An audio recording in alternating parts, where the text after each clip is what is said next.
Where are Adam and Eve cast out after the fall? They are taken beyond the thickets into the wilderness, outside of the garden.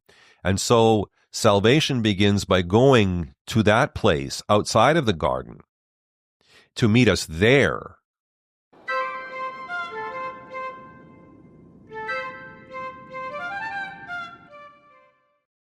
This is Luke chapter 3:2. The word of God came to John, the son of Zechariah, in the wilderness. It's important that God begins his work of salvation in the wilderness. St. Jerome writes, "For John and Jesus seek what is lost in the wilderness. Where the devil conquered, there he is conquered. Where man fell, there he rises up." And we've said before in these studies how God's work of salvation happens in patterns, opposing patterns and repeating patterns. Where are Adam and Eve cast out after the fall? They are taken beyond the thickets into the wilderness, outside of the garden.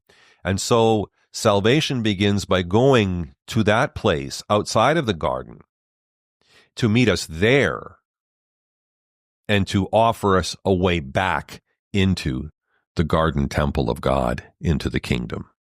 Verses 4, 5, and 6. As it is written in the book of the words of the prophet Isaiah, who says, "A voice of one calling in the wilderness, prepare the way of the Lord, make his path straight.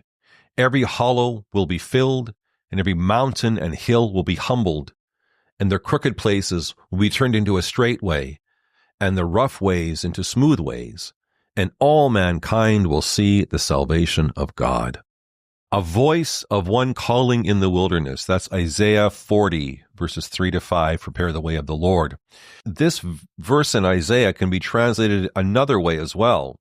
We typically translate it as a voice of one calling in the wilderness, make straight the way of the Lord.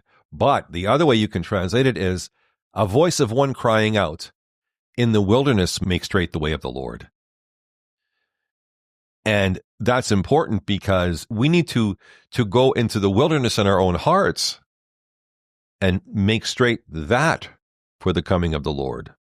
You know, these are the places in our lives, in our psyches, in our souls, in our hearts, where we feel least in control, least secure, the most adrift.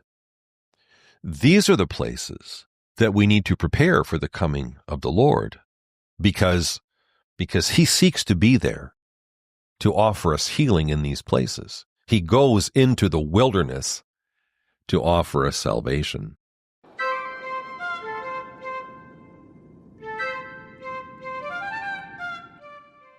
Thanks for joining me for this episode of my podcast. If you'd like to learn more about Eastern Orthodox Christianity but can't regularly attend an Orthodox church, you might be interested in the Fellowship of St. Theophan the Recluse, an online community of Orthodox seekers and inquirers.